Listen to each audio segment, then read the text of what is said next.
quick of our Torah. Uh, Again, this week we have the last of the plagues, the death of the firstborn.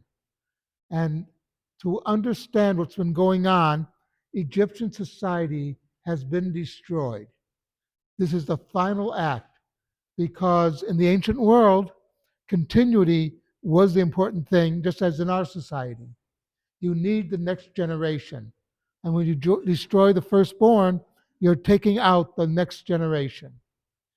Uh, Remember, this is very important. And it wasn't just the firstborn as we would think of them.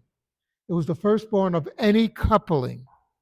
So, say a couple, somebody was committing adultery. So the husband came home and he found two of his kids were dead. He said, "Wait a minute." Moshe said, "The firstborn of any coupling. Who have you been with?"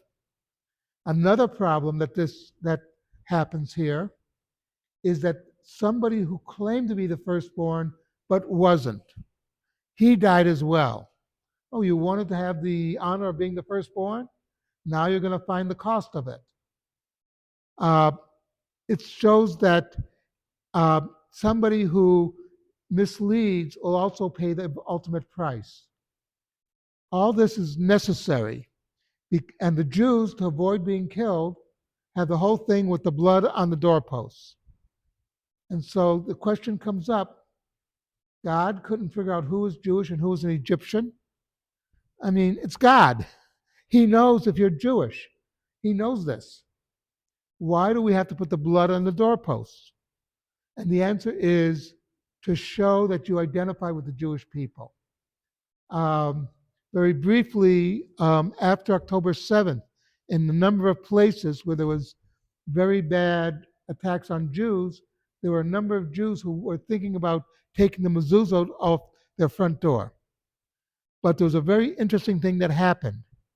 Many non-Jews would get the case for the mezuzah. They did not put a mezuzah up, but they put the case so that they would be looked upon as Jews, so they could identify with the Jews. Very interesting. And many Jews then were encouraged to keep their mezuzot up. When Congress was looking into the anti-Semitism on college campuses, one of the congressmen on that committee was a fellow named Randy Fine from Florida, a Republican, who's Jewish, and he realized, I have to make a statement to be a proud Jew. He began to wear a kippah on his head. Not that he was religious per se, but that he wanted to identify that I am a Jew, and this is the bottom line. And by the way, he was asked in an interview, "Are you religious?" He said, "No, but now I'm keeping kosher because if I'm publicly identifying as Jewish, I better start doing things." But that shows you that God wants us to identify as Jews, to be, like I said yesterday, proud of being Jewish, but also that evil societies will collapse on themselves when the narrative disappears. And that's basically what happened in Egypt. Something to think about.